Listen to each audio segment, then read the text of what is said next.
Hi అండి, ఇవాళ నేను మీకు ఎక్స్ప్లెయిన్ చేయబోయే స్టోరీ పేరు మిస్టేక్ పాపప్ ఎపిసోడ్ 6. ఇక స్టోరీలోనికి వెళ్తే క్యాంగ్ బై యురైన్ డ్యాన్స్ కాంపిటీషన్ గెలిచి ఇక క్యాంగ్ బై జేడ్ రింగ్ని తీసి యురైన్ చేతికి తొడిగితే తర్వాత అక్కడ యురైన్ కాకుండా మిస్టర్ మా ఉంటారు. ఇక కింద వాళ్ళందరూ కిస్ హిమ్ అంటే ఇక మిస్టర్ మా క్యాంగ్ బైని కిస్ చేసినట్టు క్యాంగ్ బై కలగంటాడు. ఇక ఈ విషయాన్ని ఉల్జు అలానే గుబెజాంగ్కి చెప్తాడు. ఇక ఆ జేడ్ రింగ్ ఎందుకో నాకు చాలా తెలిసినట్టుగా అనిపించింది. ఇక ఈ కళకి అర్థం ఏంటి అని ఉల్జుని అడుగుతాడు. దాంతో ఉల్జు, ఇది కన్సెప్షన్ డ్రీమ్. ఇక నువ్వు జేడ్ రింగ్ని చూశానన్నావు కదా, మా మామ్ కూడా నేను కడుపులో పడకముందు తను జేడ్ రింగ్ని కళలో కనిపించిందట అని చెప్తుంది. ఇక నెక్స్ట్ డే క్యాంగ్ బై వర్క్కి వెళ్ళిన తర్వాత తన కళ గురించి మిస్టర్ మాకి అలానే మిస్టర్ చాయ్కి చెప్తారు. ఇక మిస్టర్ మా, నేను నీ కళలోకి వచ్చానా, ఈ కళ నా డిగ్నిటీని ఏమీ కించపరచదు కదా అని అంటాడు. ఇక మిస్టర్ చాయ్, నువ్వు జేడ్ రింగ్ని రిసీవ్ చేసుకున్నావంటే నీకు చాలా మంచి శకునమని చెప్పాలి. ఇక నీకేమైనా లక్కీ డ్రా వస్తుందేమో అని అంటాడు. ఇక దానికి మిస్టర్ మా, ఇలాంటి కళలు మీనింగ్లెస్, వాటికి ఏం పెద్ద అర్థం ఉండదు అని అంటాడు. ఇక దాంతో క్యాంగ్ బై కూడా నా డాన్స్ ప్రాక్టీస్ వల్ల నేను కొంచెం స్ట్రెస్ ఫీల్ అయి ఉంటానేమోలే అని అంటాడు. ఇక ఇంతలో మిస్టర్ మాకి ఫోన్ కాల్ వస్తుంది. ఇక వాళ్ళ వైఫ్ ప్రెగ్నెన్సీ అనే విషయం కన్ఫర్మ్ అయిందని చెప్తుంది. ఇక దాంతో మిస్టర్ మా చాలా హ్యాపీగా ఫీల్ అవుతారు. ఇక ఈ విషయం విని క్యాంగ్ బై మిస్టర్ మాని విష్ చేస్తారు. ఇక మిస్టర్ చాయ్, నేను చెప్పానా కన్సెప్షన్ డ్రీమ్ అనేవి మన చుట్టూరున్న ఎవరికైనా రావచ్చు, జేడ్ రింగ్ సంగతి అని అంటాడు. ఇక దాంతో మిస్టర్ మా క్యాంగ్ బైకి థ్యాంక్స్ చెప్పి, ఇక నువ్వు ఇవాళ నుంచి నీ లెసన్స్ స్టార్ట్ అవుతున్నాయి కదా, నీకు బ్రేక్ కావాలంటే చెప్పు, నేను ఎప్పుడైనా ఇస్తాను, నీకు కావాల్సిన స్నాక్స్ అలానే డ్రింక్స్ కూడా ఇస్తాను అని చెప్పి అక్కడి నుంచి హ్యాపీగా వెళ్ళిపోతాడు.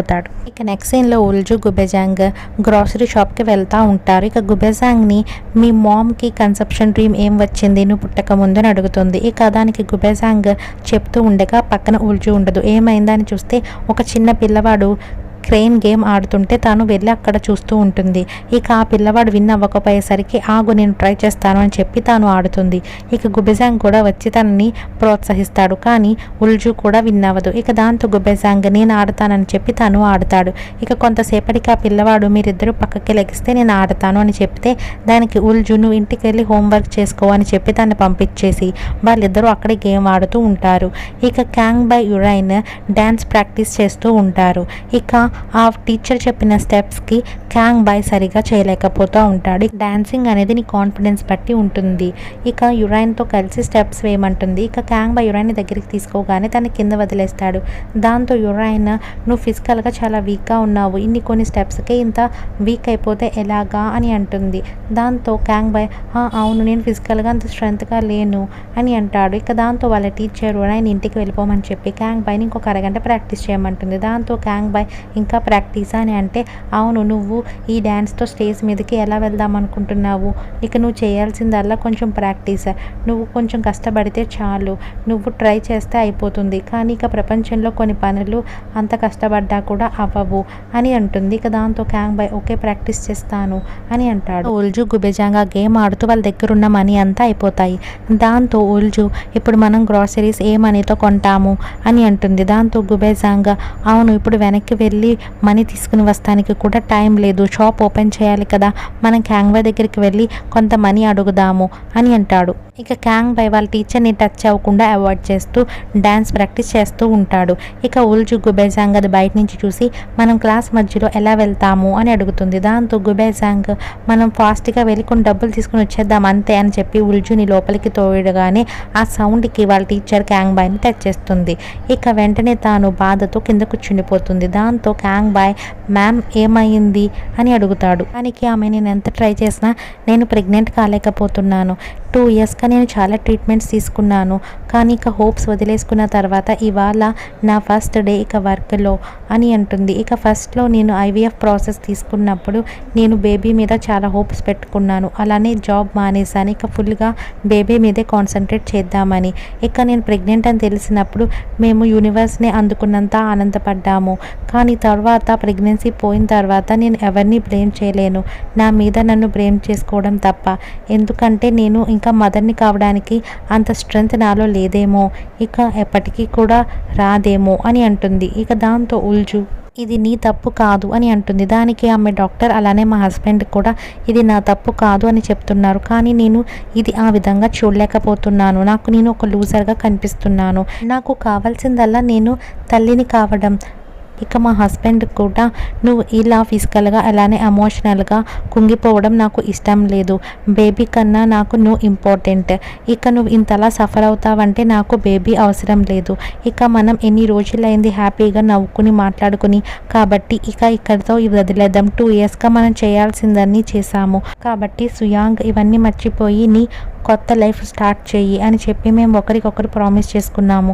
కానీ ఇలా డిసైడ్ అయ్యి నేను రైట్ చాయిసే తీసుకున్నాను లేదో తెలియదు అని అంటుంది. దాంతో ఉల్జునికి ఇంకా పిల్లలు కావాలని ఉంది కదా, ఇదంతా ఈజీగా వదులుకునేది కాదు అని అంటుంది. దాంతో సున్యాంక్ నా ఫస్ట్ డే క్లాస్ రోజున ఇలా నా పర్సనల్ విషయాలన్నీ మీతో చెప్తానని అనుకోలేదు, సారీ అని అంటుంది. ఇక దాంతో ఉల్జు మనం ఇలా బయటకి చెప్పుకోకపోతే ఇక లైఫ్లో ముందుకు ఎలా వెళ్దాం అనుకుంటున్నావు? ఇక నీకు ఎప్పుడైనా ఇలా నీ బాధలని చెప్పుకోవడానికి ఖచ్చితంగా మా బార్కి రా అని చెప్పి విజిటింగ్ కార్డ్ ఇచ్చి మేము అన్నీ వింటాము అని అంటుంది. ఇక వాళ్ళ ముగ్గురు నడుచుకుంటూ వెళ్తుంటే క్యాంగ్ బాయ్ తనంత యాక్టివ్గా ఉంటే తన వెనకాల ఇంత సాడ్ స్టోరీ ఉందని అనుకోలేదు. ఇక నాకు వచ్చిన కన్సెప్షన్ డ్రీమ్ నేను తనకే ఇచ్చేవాడిని, కానీ అది మిస్టర్ మా తీసేసుకున్నారు అని అంటాడు. ఇక దాంతో గుబేజాంగ్ నీకు వచ్చిన ఆ జేడ్ రింగ్ డ్రీమా అయినా కూడా శాంసంగ్ అన్నీ సెట్ చేసిన తర్వాతే ఇలాంటి డ్రీమ్స్ వస్తాయి అని అంటాడు. ఇక ఇంతలో ఉల్జు మీరు వెళ్తూ ఉండండి, నేను ఒక చోటికి వెళ్ళాలి అని చెప్పి అక్కడి నుంచి పరిగెట్టుకుంటా వెళ్ళిపోతుంది. ఇక నెక్స్ట్ సీన్లో ఉల్జు శాంసన్ వాళ్ళ ఇంటికి వెళ్తుంది. శాంసన్ అని డోర్ నాక్ చేస్తుంది. ఇక డోర్ ఓపెన్ అవడంతో లోనికి వెళ్తుంది. ఇక లోన శాంసన్ క్రీన్ గేమ్ ఆడుతూ ఉంటుంది. ఇక ఉల్జు రావడంతో తను అది మిస్ అవుతుంది. దాంతో ఉల్జు నేను ఓన్లీ విష్ చేశాను అంతే కదా అని అంటే దానికి శాంసన్ నేను కన్సెప్షన్ డ్రీమ్ మార్బుల్ గేమ్ ఆడుతున్నప్పుడు నేను డిస్టర్బ్ చేయొద్దని చెప్పానా, వాటికి చాలా సాఫ్ట్ హ్యాండిలింగ్ అవసరం అని చెప్పి మళ్ళీ అది ఆడుతుంది. తనకి ఇంకా కన్సెప్షన్ మార్బుల్ బయటికి వస్తుంది. దాంతో ఉల్జు నువ్వు ఇప్పట్లానే బెస్ట్ అని చెప్పి నేను నిన్నొక ఫేవర్ అవ్వడానికి వచ్చాను అని అంటుంది. దాంతో శాంసన్ అందుకు కాకపోతే నువ్వు ఎందుకు వస్తావు, ఎప్పుడూ సెల్ఫిషే అని చెప్పి ఇక ఆ కన్సెప్షన్ మార్బుల్ తీసుకుని డ్రీమ్ వరల్డ్లోకి వెళ్తారు ఇద్దరు. ఇక అక్కడ నడుచుకుంటూ వెళ్తూ ఇక ఒక అమ్మాయి కోసం చూస్తారు. ఇక ఉల్జు నేను నీకు హెల్ప్ చేయనా, ఇక్కడ నాకు అందరూ తెలుసు అని అంటుంది. దానికి శాంసన్ నువ్వు 500 సంవత్సరాలుగా అక్కడికి వచ్చి వెళ్తున్నావు, కానీ నేను 5000 సంవత్సరాలుగా ఈ మార్బుల్ డెలివరీ చేస్తున్నాను అని అంటుంది. దాంతో ఉల్జు నువ్వు కరెక్ట్ అని అంటుంది. ఇంతలో అక్కడికి ఒక అమ్మాయి వస్తే తనకి కన్సెప్షన్ మార్బుల్ చేతులు చాపమని ఇచ్చి వీళ్ళు నీ ఫ్యూచర్ చిల్డ్రన్ జాగ్రత్తగా పెంచుకో అని చెప్తారు. దానికి తాను అంటే దీనికి అర్థం నాకు అబ్బాయిలు పుడతారని అని అంటుంది. దానికి శాంసన్ పుడితే కానీ తెలుస్తుంది కదా అని అంటుంది. దానికి ఆమె కానీ నాకు అమ్మాయి కావాలి అని అంటుంది. దాంతో శాంసన్ నేను ఏది ఇస్తే అది తీసుకుని పెంచుకో అని చెప్పి ఉల్జుతో ఈ మధ్యన పిల్లలకి చాలా క్వశ్చన్స్ ఉంటున్నాయి అని అంటుంది. ఇక వాళ్ళిద్దరూ కాఫీ షాప్కి వెళ్ళి కాఫీ తీసుకుంటారు. ఇక దానికి ఉల్జు ఇవాళ నేను పే చేస్తాను అని అంటుంది. ఇక అలానే శాంసన్తో నేను నీకు కొన్ని కూపెన్స్ ఇద్దామనుకుంటున్నాను, ఇవన్నీ నీకే కూపెన్స్ అని చెప్పి శాంసన్కి కూపెన్స్ ఇస్తుంది. ఇక దాంతో శాంసన్ అసలు నువ్వు నన్ను ఏం అడుగుదాం అనుకున్నావు, ఏం కావాలి అని అడుగుతుంది. ఇక ఉల్జు ఇది పెద్ద విషయం ఏమీ కాదు, నాకు కన్సెప్షన్ డ్రీమ్ ఇవ్వగలవా అని అంటే శాంసన్ ఏంటి నీకేం కావాలి అని అంటుంది. దాంతో ఉల్జు చాలామంది యంగ్ పీపుల్ ఇప్పుడు పిల్లలు వద్దనుకుంటున్నారు కదా, నీ దగ్గర స్పేర్ మార్బుల్ ఉంటుంది, ఒక మ్యారీడ్ కపుల్కి హెల్ప్ అవసరం అని అంటుంది. దాంతో శాంసన్ వాళ్ళ పేర్లు ఏంటి అంటే సుయాంగ్ అలానే క్యాంగ్ ఇన్హో అని చెప్తుంది. దాంతో శాంసన్ వాళ్ళ పేర్లు చెక్ చేసి వాళ్ళకి ఇప్పుడే పిల్లలు లేరు అని అంటుంది. దాంతో ఉల్జు వాళ్ళకి ఉంటే నేను హెల్ప్ ఎందుకు అడుగుతాను అని అంటుంది. ఇక శాంసన్ పిల్లలు కావడం అనేది ఒక గేమ్ అనుకుంటున్నావా ఏంటి, అందరి పేరెంట్స్కి వాళ్ళ యొక్క రైట్ టైంలో వాళ్ళకి పిల్లలు కలుగుతారు, ఇక వాళ్ళకి ఇప్పుడే టైం కాదు అని అంటుంది. దాంతో ఉల్జు అయితే వాళ్ళకి టైం ఎప్పుడు అని అడిగితే అది నాకు ఎలా తెలుస్తుంది, ఇక వాళ్ళకి రైట్ టైం వచ్చినప్పుడు వాళ్ళకి పిల్లలు కలుగుతారు అని అంటుంది. ఇక దాంతో ఉల్జు చాలామంది కపుల్స్కి వాళ్ళ రైట్ టైం కాకపోయినా పిల్లలు కలుగుతున్నారు, ఇక నువ్వు నాతో ఇలాంటి చెత్త అంతా చెప్పకు అని అంటుంది. ఇక నెక్స్ట్ సీన్లో క్యాంగ్ బాయ్ పాంప్లెంట్స్ పెంచుతుంటే గుబేజాంగ్ బయట క్లీన్ చేస్తూ ఉంటాడు. ఇక దూరం నుంచి ఒక వ్యక్తి వీళ్ళిద్దరిని చూస్తూ ఉంటాడు. ఆ వ్యక్తి ఎవరో కాదు, ఉల్జు క్రౌన్ ప్రిన్స్కి బాయ్ చెప్పి వెళ్తుంటే ఉల్జుని చూస్తూ ఉన్న వ్యక్తి. ఇక ఆ వ్యక్తి తన పాస్ట్ గురించి ఆలోచిస్తూ ఇక తాను క్రౌన్ ప్రిన్స్ దగ్గరికి వెళ్ళి, మీరు ఎలా ఉన్నారు, మీరు మీ ఇల్నెస్ నుంచి కోలుకున్నట్టు కనిపిస్తున్నారు, నాకు ఆనందంగా ఉంది అని అంటాడు. ఇక దాంతో క్రౌన్ ప్రిన్స్ థ్యాంక్స్ అని చెప్తే, ఈ థ్యాంక్స్ నాకేనా అని అంటాడు. ఇక దాంతో ఉల్జున్ దగ్గరికి తీసుకుని క్రౌన్ ప్రిన్స్, నువ్వేం భయపడకు, తిను నాకు బ్రదర్ లాగా, ఇక మేమిద్దరం కలిసి చదువుకున్నాము, ఇక ఏదన్నా విషయాలు నేను ఎవరితోనే షేర్ చేసుకుంటానంటే అది తినతోటే, తిన పేరు కిమ్ వాన్ హ్యూంగ్ అని చెప్తాడు. ఇక నీకు తన్ని పరిచయం చేద్దాం అనుకున్నాను అని చెప్పి, తిన పేరు ఉల్జు, నేను ఆల్రెడీ తిన గురించి నీతో చెప్పాను కదా అని అంటాడు.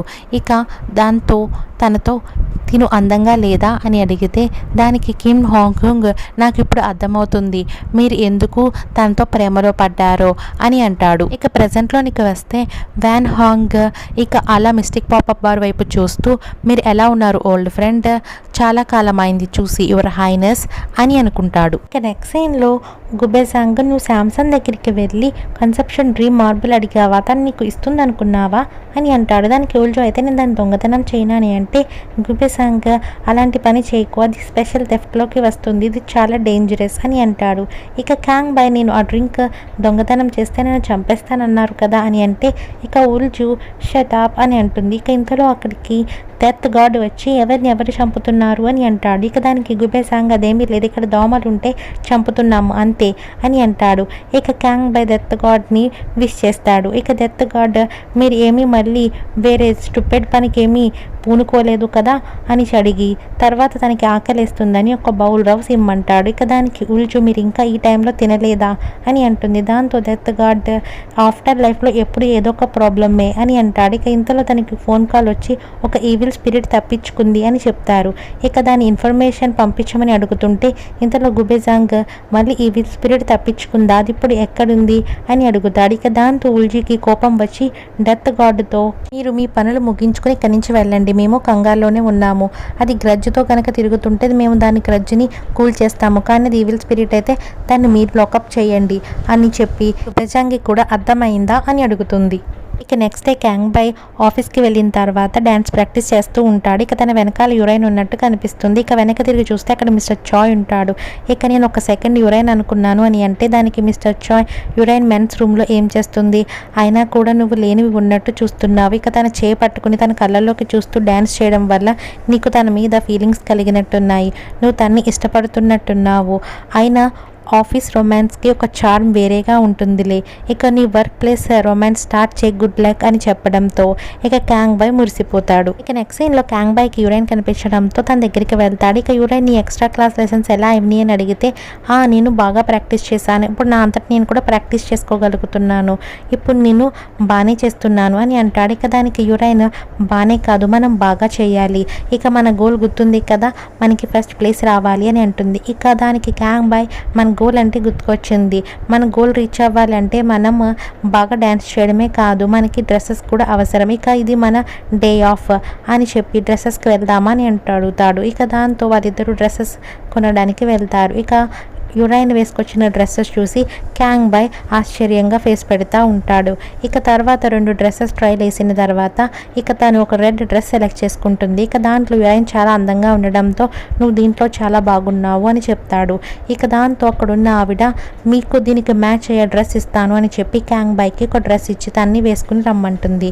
ఇక అది చూసిన యురైన్ కూడా, నీకు ఈ డ్రెస్ సూట్ అయింది అని అంటుంది. ఇక వాళ్ళ షాపింగ్ అయిపోయి అక్కడి నుంచి వెళ్ళిపోతుంటే, ఇక యురైన్, నేను ఇక్కడ నుంచి వేరే రూట్లో వెళ్ళాలి అని చెప్పి అక్కడి నుంచి వెళ్ళిపోతుంటే, క్యాంగ్ బై తన్ని ఆపి, నా దగ్గర 2 మూవీ టికెట్స్ ఉన్నాయి, ఇవాళ వెళ్ళకపోతే దాని యొక్క డేట్ ఎక్స్పైర్ అయిపోతుంది అని అనడంతో ఇక యురైన్ కూడా తనతో పాటు మూవీకి వస్తాకి ఒప్పుకుంటుంది. ఇక క్యాంగ్ బై తన్ని మూవీ హాల్కి తీసుకువెళ్ళిన తర్వాత ఒక యాక్షన్ మూవీ చూపించి, నీకు ఈ సినిమా నచ్చుతుంది అనుకుంటా అని అంటాడు. దాంతో యురైన్, నాకు అలాంటివి కాదు అని చెప్పి ఒక లవ్ స్టోరీ మూవీ పోస్టర్ చూపిస్తుంది. ఇక దాంతో వాళ్ళిద్దరూ మూవీకి వెళ్తారు. ఇక అది కామెడీ రొమాంటిక్ మూవీ, కానీ అందరూ నవ్వుతూ ఉన్నప్పటికీ యురైన్ అలానే క్యాంగ్ బై మాత్రం వాటి యొక్క సీన్స్కి ఏడుస్తూ ఉంటారు. ఇక మూవీ అయిపోయి బయటికి వచ్చిన తర్వాత వాళ్ళు బస్ స్టాప్లో కూర్చున్నప్పుడు, ఎందుకు అందరూ ఆ సీన్స్ చూసి నవ్వుతూ ఉన్నారు, అవి అంత బాధాకరంగా ఉంటే అని మాట్లాడుకుంటారు. ఇక దాంతో క్యాంగ్ బై చూసిన మూవీల్లోనే ఇది సాడెస్ట్ మూవీ, ఇక ఎండింగ్ కూడా చాలా ట్రాజిడీగా ఉంది. ఇక నాకు అర్థమయ్యింది వాళ్ళిద్దరు విడిపోతున్నప్పుడు ఎంత బాధలో ఉన్నారో, ఇతరులు చాలా బాధపడుతున్నారు అని తెలిసి దాన్ని దాన్ని మనం ఏం చేయలేకపోవడం చాలా కష్టమైన పని. ఇక ఈ ప్రపంచంలోనే ప్రేమించడం చాలా కష్టమైన పని కదా అని అంటాడు. ఇక నెక్స్ట్ సీన్లో యురైన్ తన రూమ్కి వెళ్ళిపోతుంది. ఇక వాళ్ళ ఫ్రెండ్ తనతో పాటు మూవీకి వెళ్ళావా అని అడుగుతుంది. దానికి యురైన్ మూవీ టికెట్స్ వేస్ట్ అవుతాయని అంటే దాంతో వాళ్ళ ఫ్రెండ్ అదేమీ కాదు, తనకి నీ మీద క్రష్ ఉంది అని చెప్తుంది. ఇంతలో క్యాంగ్ బై నుంచి మెసేజ్ వస్తుంది. కానీ యురైన్ మాత్రం దాన్ని చదవడానికి ఇష్టపడదు. దాంతో వాళ్ళ ఫ్రెండ్ నువ్వు ఇలా మెసేజ్ చదవడానికే బోదరింగ్గా ఫీల్ అయితే నువ్వు ఎలా బతుకుతావు అని అంటుంది. దాంతో యురైన్ తాను చెప్పాడు నేను తన్ని ఏం ఫీలింగ్ కలిగించనని, ఇక నన్ను పార్ట్నర్గా ఎందుకు చేసుకున్నాడంటే నా చుట్టూరు తను ఫ్రీగా ఉండొచ్చని అని అంటుంది. దాంతో వాళ్ళ ఫ్రెండ్ ఏంటి తను నీ నుంచి ఏం ఫీల్ అవ్వడా, అయితే నువ్వు తనని బయటికి డేటింగ్కి పిలు అని అంటుంది. దాంతో యురైన్ ఏంటి అని అడిగితే వాళ్ళ ఫ్రెండ్ నువ్వు ఆల్రెడీ నీ పాస్ట్లో ఉన్న బాయ్స్ గురించి మర్చిపోయావా, వారిని బయటికి పిలిచినప్పుడల్లా వారు నిన్ను చూసి ఎలా పారిపోయేవారో అని చెప్పి ఇక గతంను ఆలోచిస్తారు. ఇక యురైన్ ఒక బాయ్ దగ్గరికి వెళ్ళి తనకి చాక్లెట్ ఇచ్చి పిలవగానే అతను సడన్గా తన దగ్గర నుంచి దూరంగా పారిపోతాడు. ఇక తర్వాత ఒక అబ్బాయితో బాగానే కూర్చుని మాట్లాడుతుండి సడన్గా తన భుజం మీద తల వాంచగానే అతను లేక్స్ అక్కడి నుంచి దూరంగా వెళ్ళిపోతాడు. ఇక దాంతో యురైన్ ఏమైంది అని అంటే ఇక మనం ఇప్పుడు కలవద్దని వెళ్ళిపోతుంటే అసలు రీజన్ ఏంటో చెప్పు అని అంటుంది. దానికి అతను ఏమో నాకు తెలియదు, నువ్వు దగ్గరగా వస్తుంటే నాకు ఎక్కడో లోపల భయం వేస్తుంది, ఇక మనం ఎప్పుడు కలవద్దు అని చెప్పి అక్కడి నుంచి పారిపోతాడు. నేను వాళ్ళని టచ్ చేసిన ఫస్ట్ టైమే వాళ్ళు నా నుంచి దూరంగా పారిపోయేవారు, ఇక నన్ను వాళ్ళు ఒక మానిస్టర్ చూసినట్టు చూసేవారు, ఇక నాకు ఇప్పటి వరకు జరిగినవి చాలు, ఇక నేను మళ్ళీ హట్ అవ్వాలనుకోవడం లేదు అని అంటుంది యురైన్. ఇక దాంతో వాళ్ళ ఫ్రెండ్ కదా నీ నుంచి అందరూ అబ్బాయిలు పారిపోవడమే చూశాను, కానీ ఈ అబ్బాయి మాత్రం ఏం ఫీల్ అవ్వడం లేదు అని అన్నాడు. మనకి అది చాలు కదా, నీ లైఫ్లో జరిగిన మోస్ట్ రొమాంటిక్ థింగ్ ఇది చెప్పాలి, ఇది డెస్టినీ అనే చెప్పాలి అని అంటుంది. దాంతో యురైన్ నాకు ఇంకా రొమాన్స్ మీద ఇంట్రెస్ట్ లేదు, నా ఇంట్రెస్ట్ మొత్తం వర్క్ మీదే పెడదాం అనుకుంటున్నాను అని అంటుంది. ఇక దాంతో వాళ్ళ ఫ్రెండ్స్ సరేలే ఈ మెసేజ్ అయినా చదువు అని చెప్పి ఫోన్ ఇస్తుంది. నెక్స్ట్ సీన్లో గుబేసాంగ్ ఫోన్ చూడటం మాని వర్క్ చేయి అని అంటాడు. ఇక ఉల్జు నువ్వు ఏదైనా మెసేజ్ కోసం వెయిట్ చేస్తున్నావా అని అంటే దాంతో క్యాంగ్ బాయ్ నేను పంపించిన మెసేజ్ తను చదవలేదు అని అంటాడు. దాంతో గుబేసాంగ్ ఏంటి నువ్వు యురైన్కి పంపించిన మెసేజా అని అంటే దాంతో క్యాంగ్ బాయ్ మేమిద్దరం ఇవాళ బాగానే ఉన్నామే, నేనేమైనా తప్పు చేశానా అని ఆలోచిస్తూ ఉంటాడు. ఇంతలో ఉల్జు పూల్ వెళ్ళి మెసేజ్ చదవకపోవడం బెటర్ కదా, చదివిన తర్వాత ఇగ్నోర్డ్ కన్నా అని లోపు క్యాంగ్ బాయ్కి తన మెసేజ్ చూసింది అని అర్థమవుతుంది. దాని తర్వాత తనకి రిప్లై రాకపోవడంతో ఓ తను ఇప్పుడు ఇగ్నోర్ చేసింది అని అంటాడు గుబేసాంగ్. ఇక నెక్స్ట్ సీన్లో సుయాంగ్ వాళ్ళ హస్బెండ్ ఎవరి కోసమో రెస్టారెంట్లో వెయిట్ చేస్తూ ఉంటారు. ఇక వాళ్ళు రాగానే సుయాంగ్ వాళ్ళ హస్బెండ్ వాళ్ళ దగ్గరికి వెళ్ళి ఆ పిల్లలతో వాళ్ళ పేర్లు అడిగి ఇక వాళ్ళతో సరదాగా మాట్లాడుతూ ఉంటాడు. ఇక సుయాంగ్ వాళ్ళ హస్బెండ్ని అలా చూస్తూ ఉండిపోతుంది. ఇక లంచ్ అయిన తర్వాత వాళ్ళు తిరిగి వెళ్తూ ఉండగా సుయాంగ్ వాళ్ళ హస్బెండ్ వాళ్ళ మామ్ కాల్ చేస్తారు. ఇక సుయాంగ్ వాళ్ళ హస్బెండ్ డ్రైవింగ్లో ఉండడంతో ఆయన స్పీకర్ పెట్టి మాట్లాడుతూ ఉంటారు. ఇక వాళ్ళ మామ్ నువ్వు ఎలా ఉన్నావు అని అడిగి సుయాంగ్ ఎలా ఉంది అని అడుగుతుంది. ఇంతలో సుయాంగ్ మాట్లాడేలోపే తను బాధపడుతూ ఉండుంటుంది. నాకు తెలుసు నువ్వు ఐఎఫ్ఈ కోసం దాచిన మనీ అకౌంట్ కూడా క్లోజ్ చేసావని విన్నాను, నేను మనీ పంపిస్తాను, దీంతో సుయాంగ్కి నచ్చినవి కొని ఇక మళ్ళీ పిల్లల కోసం ట్రై చేయండి, నార్మల్ కపుల్స్ పిల్లలు లేకుండా ఉంటారని నాకు తెలుసు, కానీ మీరు మ్యారీడ్ కపుల్ అయ్యుండి అనే లోపే ఇక వాళ్ళ హస్బెండ్ ఇక ఫోన్ పెట్టేయి మామ్ నేను డ్రైవింగ్లో ఉన్నాను అని చెప్పి ఫోన్ పెట్టేస్తాడు. ఇక ఇంటికి వచ్చిన తర్వాత సుఖంగా వాళ్ళ హస్బెండ్తో నువ్వు పిల్లలతో ఎంత సరదాగా ఆడుకోవడం చూసి నాకు చాలా బాధగా ఉంది, నువ్వు డాడ్ అవ్వలేకపోతున్నావు, అది నా వల్ల, ఇక నేను మీ పేరెంట్స్ని కూడా ఫేస్ చేయలేను ఎందుకంటే నాకు చాలా గిల్టీగా ఉంది అని అంటుంది. దాంతో వాళ్ళ హస్బెండ్ నీకెందుకు గిల్టీ, నీకు పిల్లలు పుట్టారనా, అయినా పిల్లలు లేకపోతే మన లైఫ్ అంత మీనింగ్లెస్సా, నేను నిన్ను ప్రేమిస్తాను అది నీకు ఇంపార్టెంట్గా అనిపించడం లేదా అని అంటాడు.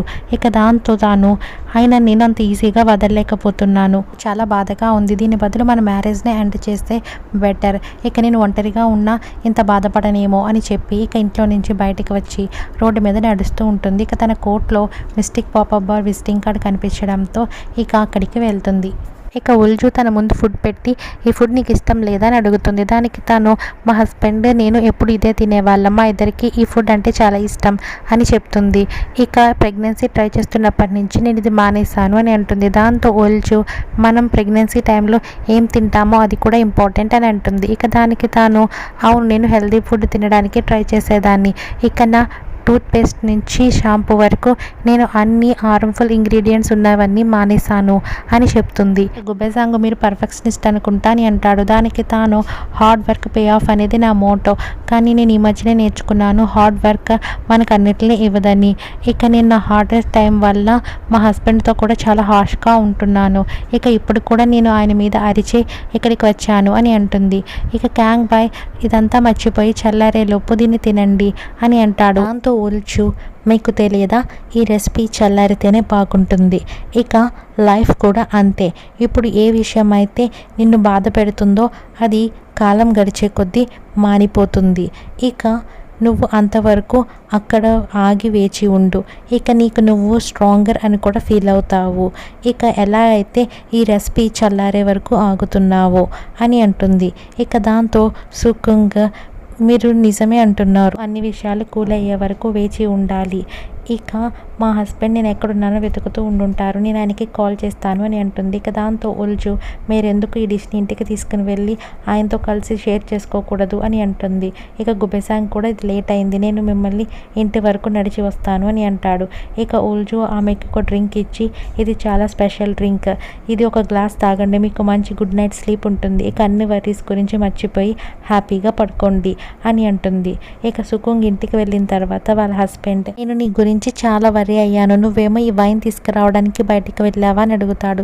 దానికి సుఖంగా అవును, నేను మీ మీద అరిచినందుకు చాలా బాధగా అనిపించింది, నేను అలా అని ఉండకూడదు అని అంటుంది. ఇక దానికి వాళ్ళ హస్బెండ్ నేనే నీకు సారీ చెప్పాలి, నేను నిన్ను అంత ఈజీగా ఇవన్నీ మర్చిపోమని ఉండకూడదు అని అంటాడు. ఇక దాంతో సుఖంగా నాకు సారీ చెప్పనవసరం లేదు, ఇలా మీతో కలిసి మాట్లాడుతూ ఫుడ్ తిన్నంతకాలం నేను హ్యాపీగానే ఉంటాను, ఇక ఇలాంటివన్నీ నేను మర్చిపోయాను, సారీ అని చెప్పి వాళ్ళిద్దరూ హ్యాపీగా కలిసిపోతారు. నెక్స్ట్ సీన్లో ఉల్జు ఆ కన్సెప్షన్ మార్బుల్ దొంగతనం చేద్దాం అనుకుంటుంది. ఇక దాంతో గుబేసాంగ్ నేను ఆఫ్టర్ లైఫ్ డిటెక్టివ్గా వర్క్ చేశాను, ఇక నీ ఇల్లీగల్ యాక్టివిటీలో నేను పార్టిసిపేట్ చేస్తాననుకుంటున్నావా అని అంటాడు. ఇక దాంతో ఉల్జు మీరు రానవసరం లేదు, నేను ఒక్కదానే వెళ్తాను అని అంటుంది. ఇక దాంతో గుబేసాంగ్ నువ్వు ఇంతలా కష్టపడి వాళ్ళకి ఎందుకు హెల్ప్ చేయాలనుకుంటున్నావు అని అడుగుతాడు. దాంతో ఉల్జు నేను అతన్ని ప్రేమించి ఇక పిల్లల్ని కని ఒక ఆర్డినరీ లైఫ్ జీవించాలి అనుకున్నాను, కానీ అది కుదరలేదు, ఎందుకంటే అతను నార్మల్ వ్యక్తి కాదు, అలానే నేను కూడా.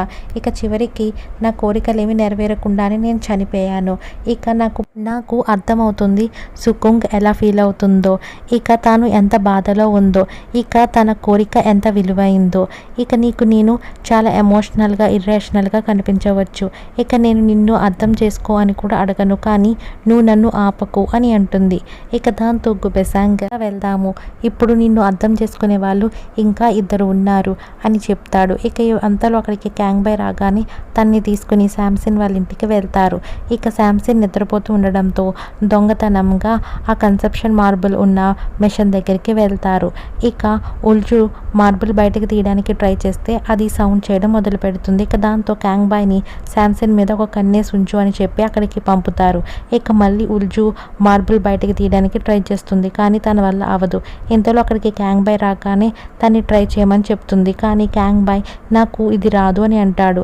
ఇక దాంతో ఉల్జు ఇది ఎందుకు వర్క్ చేయడం లేదు అని దాన్ని ఒకటి కొట్టగానే 3 మార్బుల్స్ అందులో నుంచి బయటికి వస్తాయి. ఇక దాంతో ఉల్జు వాటిని బ్యాగ్లో పెట్టుకుని అక్కడి నుంచి వెళ్ళిపోతారు. కానీ వెళ్తూ వాళ్ళ యొక్క పాపప్ బార్ యొక్క విజిటింగ్ కార్డ్ అక్కడ పడిపోతుంది. ఇక వాళ్ళు డ్రీమ్ వరల్డ్లోకి వెళ్ళి సుకుంగ్ గురించి వెయిట్ చేస్తూ ఉంటారు. ఇక తాను ఎందుకు ఇంకా ఇక్కడికి రాలేదు, తను ఇక్కడికి రావాలి అంటే నిద్రపోవాలి, కానీ ఆ వైన్ ఏమన్నా పని చేయలేదా అని మాట్లాడుకుంటూ ఉంటారు. ఇక ఉల్జు గుబెజాంగ్తో శాంసన్కి ఈ విషయం ఏమన్నా అర్థమై ఉంటుందా అని అడుగుతుంది. ఇక శాంసన్ తన మిషన్ పాడైపోయిందని, దానికి అసలు ఏమైంది అని చెక్ చేస్తూ ఉంటుంది. ఇక ఇంతలో తనకి మిస్టేక్ పాపప్ బార్ యొక్క కుపెన్ కనిపిస్తుంది. ఇక దాంతో ఉల్జుయే ఇది చేసింది అని అనుకుంటుంది. ఇక శాంకుంగ్ డ్రీమ్ వరల్డ్లోకి రావడం చూసిన వాళ్ళు లోటస్ కన్సెప్షన్ మార్బుల్ని వాటర్లోకి వేస్తారు. ఇక ఆ లోటస్ని చూసిన శాంకుంగ్ అది తీసుకోవడానికి ట్రై చేస్తుంది, కానీ ఆ లోటస్ తనకి దొరకదు.